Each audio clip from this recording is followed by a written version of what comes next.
Dr.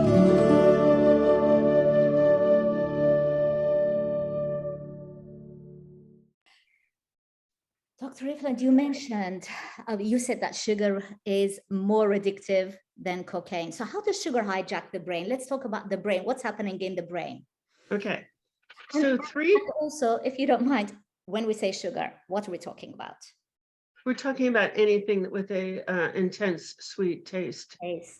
And for somebody who's really sensitive, even unprocessed high sugar fruits, like tropical fruits, cherries, grapes, even high sugar fruits will trigger cravings.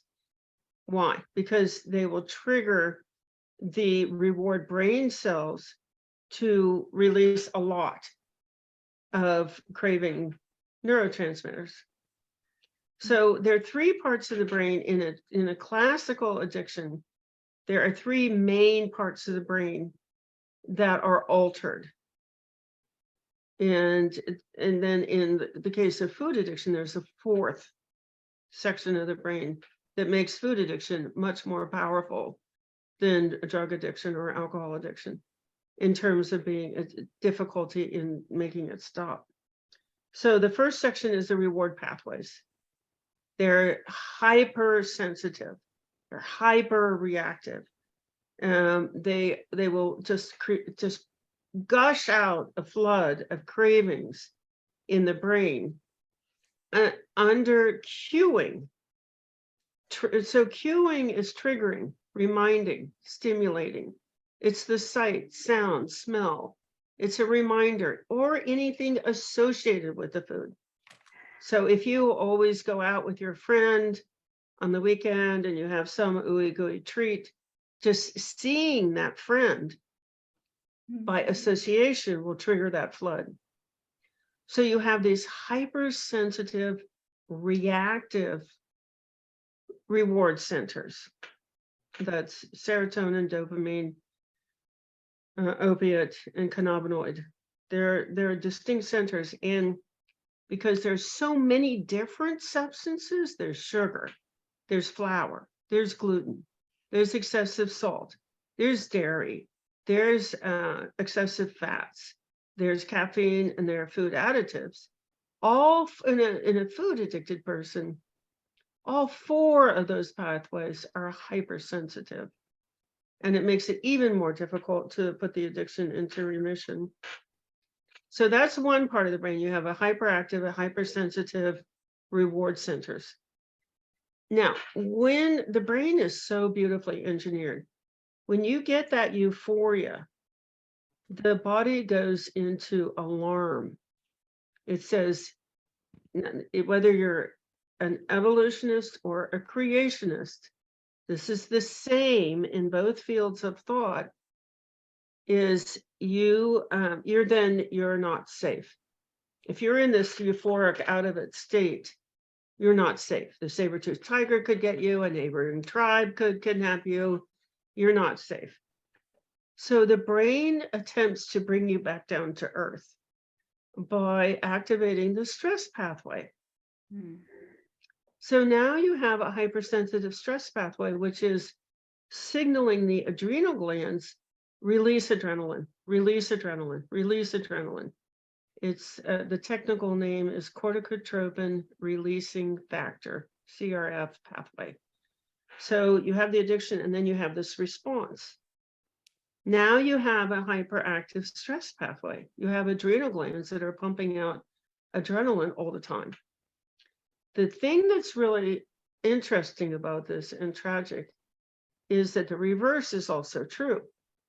If somebody stresses you out, your boss yells at you, your kid acts out, you have a near miss on the highway, something stressful, your bank account is empty, any of those things.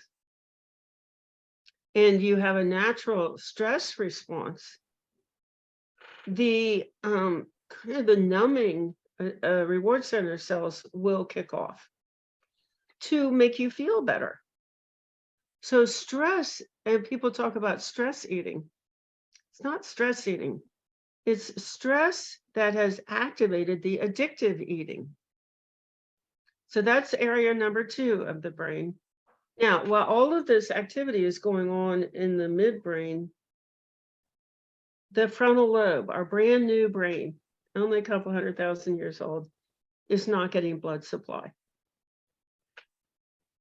And this is chronic because people eat processed foods all day long, and they're eating more and more and more over time. So less and less blood flow is getting to the frontal lobe. You develop something called cognitive impairment. It's loss of executive function. It's attention span, learning, problem solving, decision making, impulse control, memory, emotional processing. And that those cells, they're just not being used because they don't have enough blood flow, they don't have enough nourishment, and they become weak. It's very hard to get them to activate and do their job. And you see this reflected in the culture.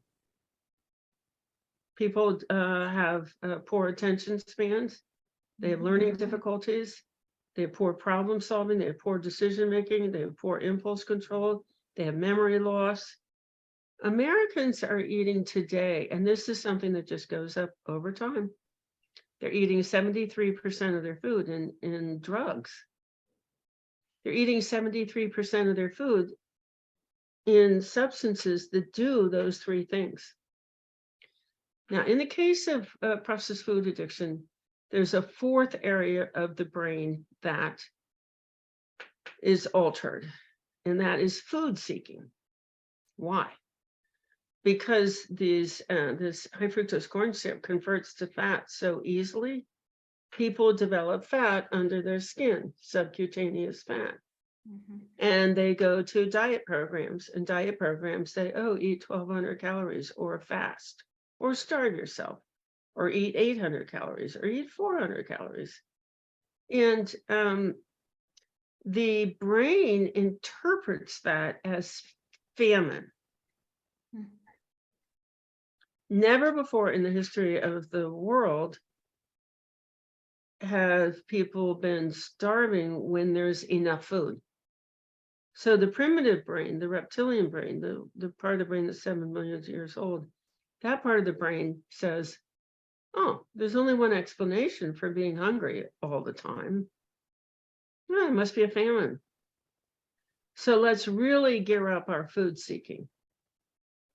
So it's two different mechanisms of brain. One is the addiction.